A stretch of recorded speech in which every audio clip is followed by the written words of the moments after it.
భగత్ సింగ్. ఈ పేరు విన్న వెంటనే చేతిలో ఒక పిస్తోల్, రక్తపాతం, విప్లవం లాంటివి మాత్రమే చాలా ఎక్కువ మందికి గుర్తుకు వస్తాయి. కాయిన్‌కి ఒక సైడ్ మాత్రమే చూసి ఆయన గురించి అన్నీ తెలుసంటే ఎలా? కాయిన్‌కి రెండో వైపేముందో తెలుసుకోవాలి కదా! ఆయన 23 సంవత్సరాల, 5 నెలల, 23 రోజులు మాత్రమే బతికున్నారు.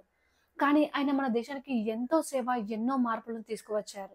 దేశ యువత మాత్రమే కాదు, దేశ ప్రజలంతా కూడా ఆయన నినాదాలకు జై కొట్టేవారు. కానీ ఇప్పుడేమో క్రిమినల్స్ చూసి కొంతమంది ఆయనతో పోలుస్తారు. అది చాలా తప్పు మనం చేసేది. ఇలాంటి నిజాలు కదా మన పిల్లలకు చెప్పాలి అని ఈ వీడియోని పూర్తిగా చూస్తే మీకే అర్థమవుతుంది. ఇక మొదలెడదామా? 1907 సెప్టెంబర్ 28న సర్దార్ కిషాన్ విద్యావతి దంపతులకు భగత్ సింగ్ గారు జన్మించారు. ఆయన తాత, తండ్రి, బాబాయ్ అందరూ కూడా స్వాతంత్రోద్యమంలో పాల్గొన్నవారే. ఆయన 3 ఏళ్ల వయసులో ఉన్నప్పుడు ఒకరోజు వాళ్ళ తండ్రి వారి ఫ్రెండ్ తోటకు తీసుకువెళ్లారు. అప్పుడు ఈయన చిన్న చిన్న మొక్కల్ని నాటుతున్నారు. వాళ్ళ తండ్రి ఏం చేస్తున్నావని అడగగా, నేను గన్స్‌ని నాటుతున్నాను నాన్న. ఇవి పెద్దయ్యాక వాటితో మనం బ్రిటిషర్స్‌తో ఫైట్ చేయొచ్చు కదా అని అన్నారు. అలా చిన్న వయసులోనే పోరాటం వైపు అడుగు వేశారు. ఆయన చిన్నప్పటి నుంచే క్లాస్‌లో అందరితో కూడా చాలా తొందరగా కలిసిపోయేవారు. 13 ఏప్రిల్ 1919 జలియన్‌వాలా బాగ్.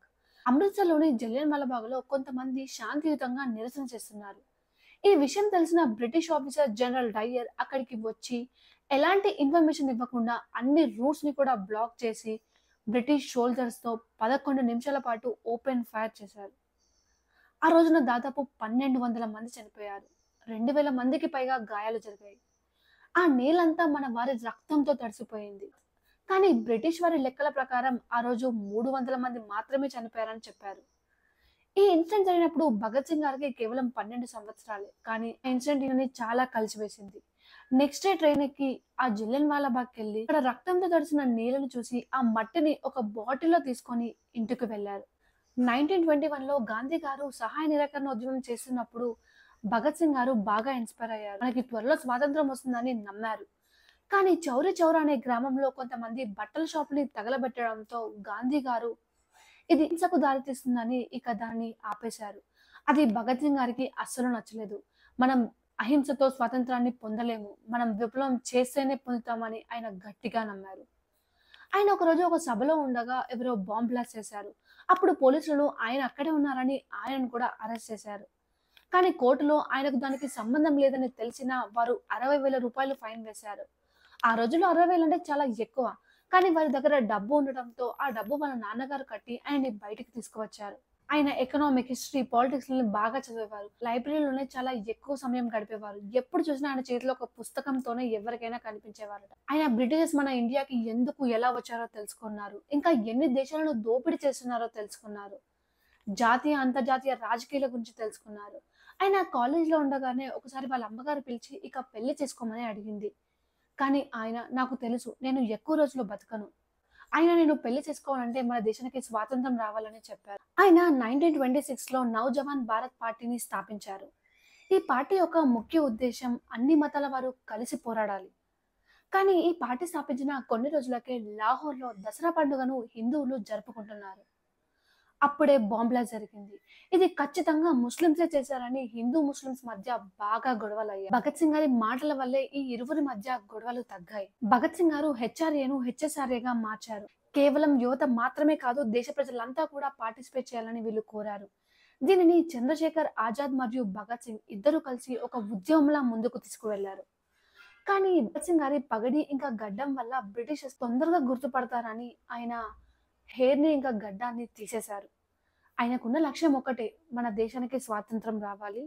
అన్ని మతాల వారు కలిసి పోరాడాలని. 1928లో సైమన్ కమిషన్ లాహోర్‌కి వచ్చారు. ఇండియాలో కొన్ని చట్టాల కోసం. కానీ అవి ఇండియన్స్ పై చాలా ప్రభావం చూపిస్తాయి. ఇంకా దీనిలో ఒక్క ఇండియన్ కూడా లేరు.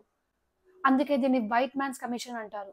వాళ్ళు ఇండియాకి రాగానే మన దేశ ప్రజలు వేలాది మందిగా రోడ్లపైకి వెళ్లి సైమన్ గో బ్యాక్ అంటూ నినాదాలు చేశారు.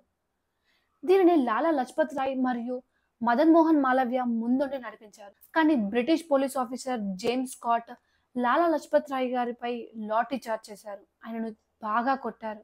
ఆయన కొన్ని రోజులకే చనిపోయారు. లాలా లజపత్ రాయ్ గారు చనిపోక ముందు హిందూస్‌కి, ముస్లిమ్స్‌కి సెపరేట్ నేషన్ తేవాలన్నారు. ఇది భగత్ సింగ్ గారికి అస్సలు నచ్చలేదు. కానీ ఆయన మరణ వార్త వినగానే అక్కడికి వచ్చి జేమ్స్ స్కాట్‌ని ఎలాగైనా చంపుతామని ప్లాన్ వేశారు. భగత్ సింగ్, సుఖ్దేవ్, రాజ్‌గురు వీరు ముగ్గురు కలిసి జేమ్స్ స్కాట్‌ని చంపాలని పోలీస్ స్టేషన్‌కి వెళ్లారు. కానీ ఆయన అరగంట ముందే బయటికి వెళ్లారు. ఇక అక్కడ 21 ఏళ్లు గల జాన్ సాండర్స్ ఉన్నారు. పొరపాటున ఆయనేమో అనుకోని ఆయనను చంపేశారు. 8 ఏప్రిల్ 1929 ఢిల్లీలోని అసెంబ్లీలో బిల్ పాస్ చేస్తుండగా భగత్ సింగ్ గారు ఒక బాంబ్ వేశారు. అది అంత డేంజరస్ ఏమీ కాదు. కానీ దేశ ప్రజలు మాత్రమే కాదు, యావత్ ప్రపంచమంతా భారత్ యువత స్వాతంత్ర్యం కోసం ఎలా పోరాడుతుందో తెలియజేయాలని ఆ విధంగా బాంబ్ వేశారు. భగత్ సింగ్ గారు చంద్రశేఖర్ ఆజాద్‌ని పారిపోమన్నారు. ఆయన అక్కడి నుంచి వెళ్ళిపోయారు.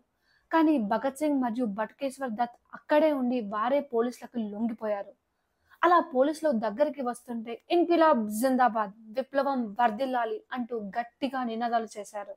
వారిని జైల్లో వేశారు. వారికి కోర్టు జీవిత ఖైదు శిక్ష వేసింది. ఆ రోజున పోలీసులు చంపింది కూడా వీరే అని సుఖ్దేవ్ ఇంకా రాజ్‌గురును అరెస్ట్ చేశారు. జైల్లో ఉన్న వారికి సరైన ఫుడ్ లేదు, వాష్‌రూమ్స్ లేవు, క్లోత్స్ కూడా సరిగ్గా లేవని ఈయన నిరాహార దీక్షను చేపట్టారు. ఈయనను ఇన్‌స్పైర్ అయ్యి చాలా మంది నిరాహార దీక్ష చేశారు. అందులో ఒకరే జస్టిన్ దాస్. ఈయన 63 రోజుల పాటు చేసి మరణించారు. ఈయన అంత్యక్రియలకు దాదాపు 5,00,000 మంది వచ్చారు. భగత్ సింగ్ గారు 2 ఏళ్ల జీవితాన్ని తన జైల్లోనే గడిపారు. భగత్ సింగ్, రాజ్‌గురు, సుఖ్దేవ్ వీరి ముగ్గురికి కోర్టు ఉరిశిక్ష వేయమని తీర్పు చెప్పింది. లాయర్ చతర్ సింగ్ గారు భగత్ సింగ్ గారిని మీ ఆఖరి కోరిక ఏమైనా ఉందా అని అడిగారు. అప్పుడు ఆయన వెంటనే the state and revolution book కావాలి అని అడిగారు. ఆయనకు తెలుసు ఎక్కువగా టైం లేదని. కానీ ఆ బుక్ చదవాలనుకున్నారు. ఇంకా దేశానికి ఏదైనా మెసేజ్ ఇవ్వాలనుకుంటున్నారా అని అడిగితే ఇంక్విలాబ్ జిందాబాద్ అని చెప్పారు. ఆ ముగ్గురిని 1931 మార్చ్ 24న ఉరి తీయాలి. కానీ కొన్ని గంటల ముందే ఉరి తీయాలని వారికి కాల్ వచ్చింది. అర్ధరాత్రి సమయంలో వారికి ఉరి తీయాలని డిసైడ్ అయ్యారు. వారికి మాస్క్ వేస్తుంటే లేదు, చావు మా ముందున్నా సరే మేము స్వాతంత్రం కోసం పోరాడుతున్నామని అందరికీ తెలియజేయండి అని చెప్పారు. చిరునవ్వుతో ఉరికంబం ఎక్కారు. అలా ఉరి తీయబడ్డారు.